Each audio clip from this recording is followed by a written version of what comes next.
Ayanokouji Kiyotaka is an enigmatic character who for years and years has made us wonder where his power and abilities come from. Throughout the series, especially in the second year, we can see him in action.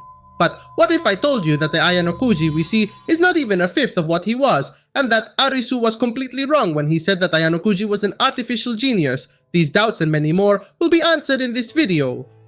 Notice, for sailors, this video does not have spoilers for the second year novel, but there are some achievements, bar actions, or dialogues that come from the novel. Having said that, we start with the video.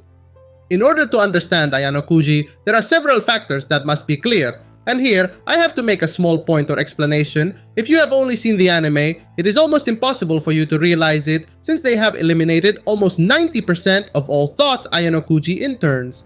In these reflections that he makes to himself, we find something quite curious. Although at the beginning, these reflections always end up reaching the most logical solution possible. As the volumes pass, we can see a substantial change in these thoughts. He reaches a point where he stops doing what is most efficient, but rather what makes him most curious. For example, when he has a problem with Kei in volume 9, instead of wanting to solve it by talking to her, he decides to do the opposite, ignoring her just to find out how he would react. And what I'm getting at with this, Ayanokouji, believe it or not, has the thinking of a little child, at least in all the social and situational aspects that occur. The reason for this childish and curious behavior on Ayanokouji's part is due to the lack of experience he has had in the White Room. With this understood, we can now move on to answer a few fundamental questions. Where does Ayanokouji's superhuman ability to manipulate other people come from? And this discipline has never been taught directly in the White Room, not directly, but the reality is that since Ayanokouji was born, he was deprived of all human emotion, and this is told to ooze from the first moment.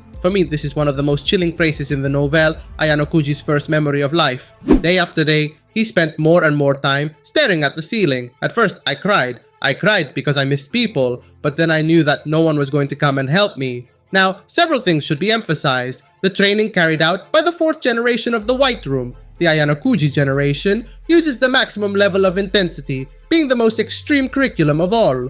For this reason, of the more than 70 children who enter the fourth generation, only 2 managed to overcome it. And if you saw my video of the White Room monster, which I recommend you see since it is incredible, you will remember that there is another boy besides Ayanokouji who went through this hellish training and passed it. But I'm not going to talk about the history of these 2 since you have it explained in the other video. What I mean by this is that Shiro, despite having lived in the same way as Ayanokouji, did have emotions and his own thinking that was far from the idea of the White Room. And this only leads us to wonder one thing. Ayanokouji obtained all his knowledge from the White Room due to the ultra extreme plan he was subjected to. But if he had never gone to the White Room, what would he have gone through? He would just be a normal person. And this is where the analysis gets interesting. Throughout the series, we have seen Ayanokouji demonstrating his high academic ability as a result of the White Room study plan. But what we see is the final product. In order to understand the magnitude of the matter, we have to look at how his beginnings were. At the beginning of the fourth generation, Ayanokouji was never the first and most excellent student of all. Neither academically nor physically, Shiro himself, the boy I mentioned before, won the first 3 fights they had in all disciplines, judo, karate, etc. And like Shiro, other children of the fourth generation surpassed Ayanokouji in academics, at least at the beginning of everything. Since after a short period of time this gave a drastic change, Ayanokouji went from being an average child in the fourth generation to number 1 in all areas, physical and academic alike. This radical change was not due to Ayanokouji trying harder, or that before that he was holding back, but rather to a factor that answered the main question of this video: is Ayanokouji Kiyotaka a natural genius or an artificial one? But wait, let's not get ahead of ourselves, let's get back to the matter. This strange fact of suddenly progressing is not only seen in the White Room in volume 8 of the second year on the trip to Hokkaido. We have a scene of a similar nature. Despite having never seen snow and never having used skis, Ayanokouji managed to be at the level of an amateur in less than 1 day. This is something that would normally be impossible. But we could say that doing a feat like this is what a natural genius or a prodigy would do. Depending on which fields, it is usually almost the same. I wouldn't say it like that. A prodigy or a natural genius is a talented person in and of itself, someone who, even without having the basics, can quickly equal or surpass other people from the beginning. But this is the mistake that the entire classroom of the elite fandom and Arisu herself make when referring to Ayanokouji, thinking that the only type of natural genius that exists is one that is a prodigy from the beginning is a serious mistake. And this thought is what led Arisu to assume that Ayanokouji was an artificial genius. She thought that if it weren't for White Room training, Ayanokouji would never measure up to him. She knows that in order to pass the training of the 4th generation, innate talent is required, but she is convinced that even if the White Room empowers people, they will never reach a natural genius like her. And here is the mistake. Ayanokouji, if he had never been in the White Room, he would have been the same person he is now. Both in knowledge and attitude, he is a natural genius. But unlike Arisu, she is the prodigy type, who without any training is capable of surpassing the vast majority of people. Ayanokouji is the adaptable type. His strength is not based on being superior to the rest by nature, but on having the ability to learn without any type of limit. That is why, at the beginning of the 4th generation, he never stood out, and after a short time, and without any explanation, he suddenly became the best, because no one could retain and learn at his level.